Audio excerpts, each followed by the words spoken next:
My mother-in-law always hated me, but I never expected her to go this far. After years of manipulating my husband, she finally told me to leave, accusing me of destroying her perfect family. As she locked the door behind me, I swore I would make her pay. But what she didn't realize was that I had a secret that would ruin her reputation and shatter her family forever. I don't even know where to begin because even now it still feels like I got hit by a truck and never saw it coming. If you've ever been slowly pushed out of your own life, day by day, by someone smiling the whole time, they say that kind of psychological manipulation makes you feel like you're going crazy. That's exactly what Diane Green did to me. I met Tyler when I was 23. He was finishing his MBA at UW-Madison, and I was bartending and working full-time in billing at a small clinic. We clicked fast. He was clean-cut, kind, and totally different from the guys I was used to. First time he took me home to meet his family in Kenosha, I knew I was in trouble.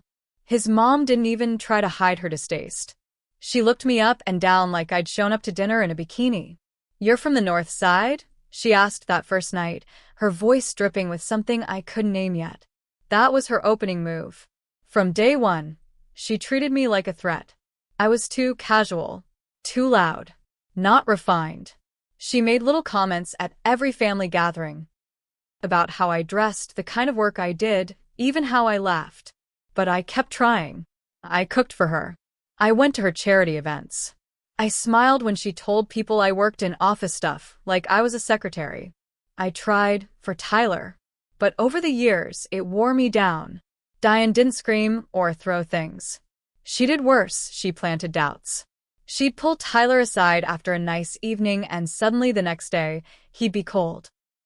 "My mom says you're a little pushy," he said once when I told him I wanted to go back to school. Another time, I was excited about a bonus at work. Tyler didn't even smile. "My mom thinks it's weird how you talk about money all the time." I wasn't bragging. I was trying to build a future. But she made it seem like I was gold digging. I should have left sooner. I know that now. But I loved him. And I didn't want to believe that she could actually turn him against me. Things got worse after year 5. Tyler started spending more weekends with her, even overnight, like he was still a teenager. If I questioned it, I was being difficult. If I didn't say anything, I was emotionally distant. I couldn't win. Then Diane got sick. She called one night crying, said the doctor found something concerning in her scans. She said the word ovarian and everything froze. Tyler broke down. He dropped everything to take care of her. And I followed his lead.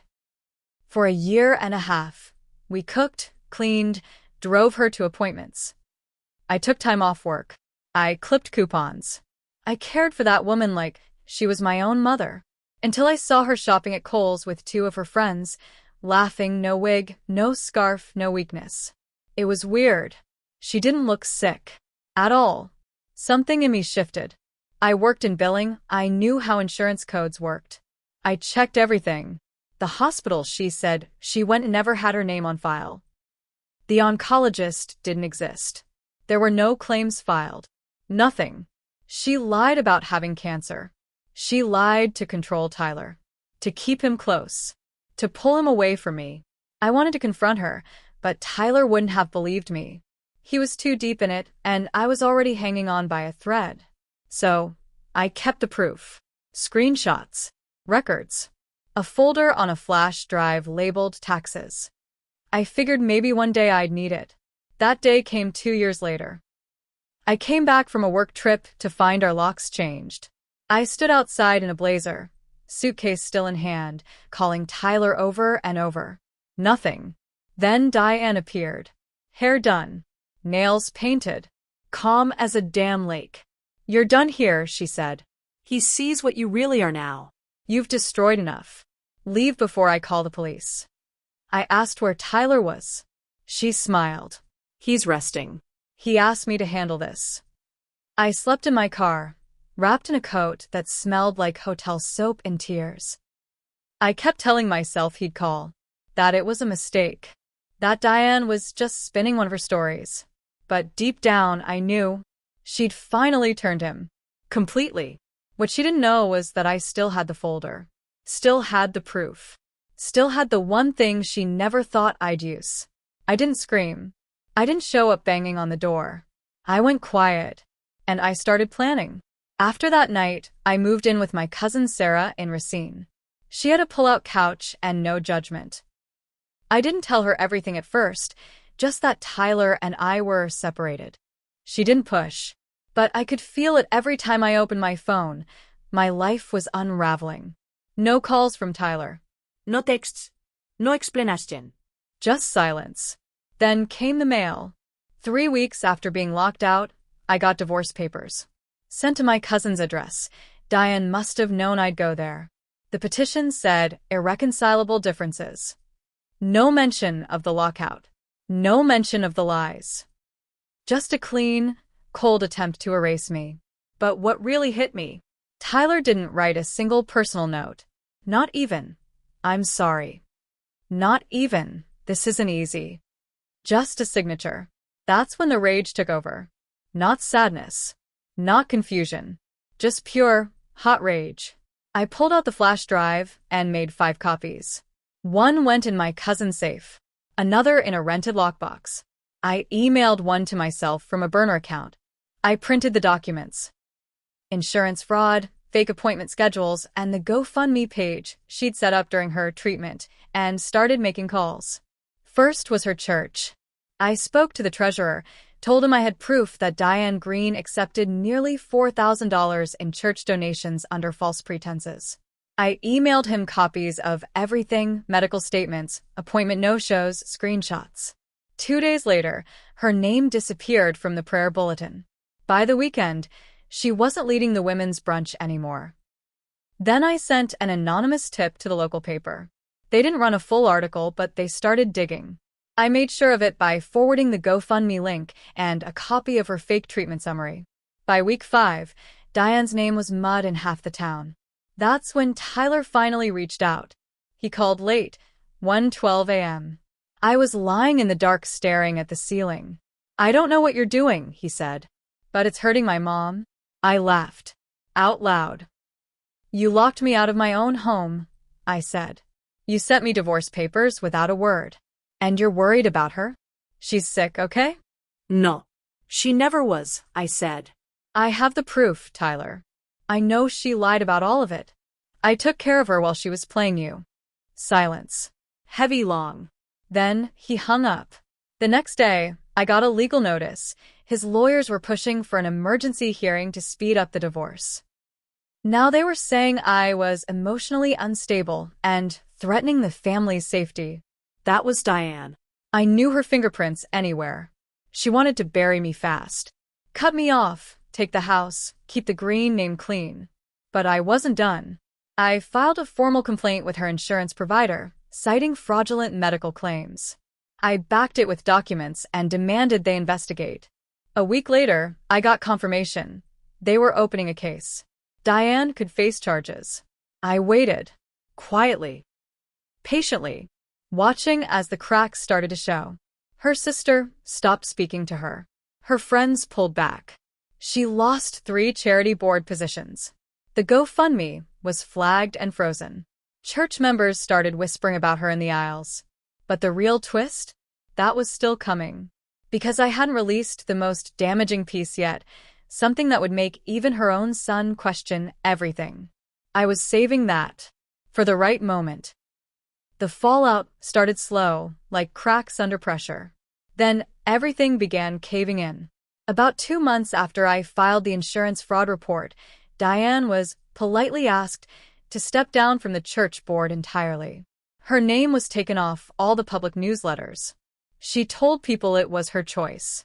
But I knew better. That was satisfying, but it wasn't the real twist. The real twist came from Tyler's cousin, Beth. She and I were never close, but she always had eyes everywhere.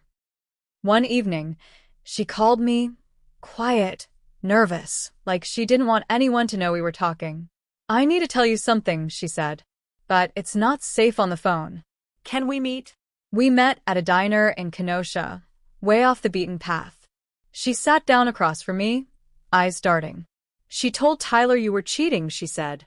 "That's how she got him to change the locks." My heart dropped. What? She said she saw texts. That you were sleeping with your old boss.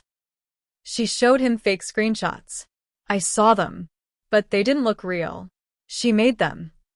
Beth had taken a picture of one. It was grainy, but I recognized the layout.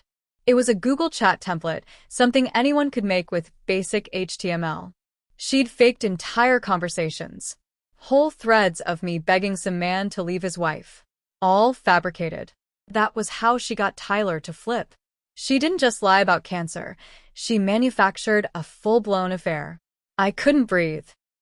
It explained everything. The coldness. The silence. The way Tyler looked at me like I was poison. I wanted to scream. But Beth wasn't done. She also told people at church that you had a breakdown. Said you were medicated. That you had fits. That part hurt more than the affair lie. My mother had mental health struggles. Diane knew that. And she used it to paint me as unstable. I sat there, shaking, while Beth slid an envelope across the table. Proof, she whispered. She printed the fake messages and left them on the kitchen table one night. I took one before she could shred it. Inside was a printed fake chat log, time-stamped, all lies. It even had my work email attached. Beth leaned in. You weren't the first. She did this with Tyler's ex before you. Said she stole money. Drove her out, too. I had never even known there was someone before me. Suddenly it all clicked. Diane didn't just want control. She wanted total ownership of her son's life. Anyone who threatened that, she erased them. And Tyler? He never once thought to question her. But now I had proof. Not just of the cancer lie, not just of the fraud. Now I had hard evidence of defamation. Character assassination. She hadn't just ruined my marriage, she'd built a whole false narrative around it. I started building my real revenge. Because I knew something Diane feared more than losing her charity titles. She was running for a seat on the Kenosha Historic District Committee. A very public, very competitive appointment. Reputation was everything. And I was about to ruin hers for good. Diane Green cared about two things more than anything else: appearances and control. She'd already lost the whispers of admiration at church, the charity board positions, and the respect of half her circle. But she still had her crown jewel, the upcoming appointment to the Kenosha Historic District Committee. It was her legacy project, her platform, her way of cementing her image as a respectable, admired, untouchable woman in the community. And I was going to burn it all down. I waited until the week of the public candidate forum. She was set to speak about community trust and moral leadership. That was my moment. I compiled everything: documents, screenshots, Beth's statement, the GoFundMe campaign, the fraudulent medical claims, and the fake messages she made up to destroy my marriage. I paid a local freelance reporter to help me put it together as an anonymous tip. He verified everything. When he emailed me back, all he said was, "Are you sure you want this out there?" I told him yes. The article went live the night before her event. Front page of the local paper's website. Title: Local Committee Candidate Accused of Medical Fraud, Defamation, and Charitable Misconduct. It hit like a bomb. People called it the Green Gate Scandal. The story spread beyond Kenosha. Local radio picked it up. The church released a statement saying they were shocked and saddened and had no knowledge of her actions. The insurance company issued a legal response stating they were reviewing criminal charges pending further investigation. And Tyler? He finally called me again.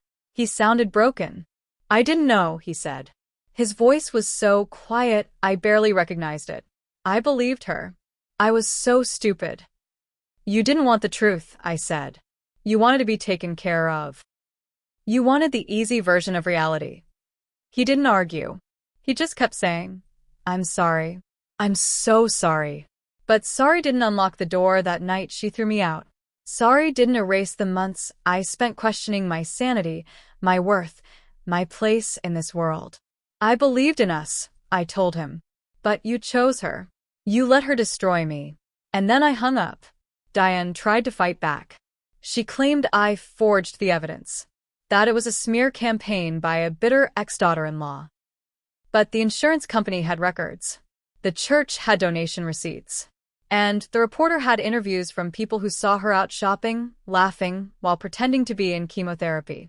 The committee pulled her name from the candidate list 2 days before the vote. No apology. No explanation. Just gone. Her GoFundMe was permanently frozen. Donors were refunded. Her name became a punchline in town for drama queen. But it wasn't just her reputation that shattered. Tyler moved out of her house and into a one-bedroom apartment on the edge of town. His job performance tanked. He was put on leave. People whispered about him, too. About how he let it happen. About how he never saw it coming. As for me, I didn't go back. I signed the divorce papers. Quietly. I took nothing from him. Not the house, not the savings, not the furniture. Just my name. I got a new job in Madison, started fresh. And I kept the flash drive. Not out of spite, but as a reminder. That no matter how quiet someone seems, how composed or controlled, they can carry hell in their hands when they've been pushed too far. Diane thought she could erase me.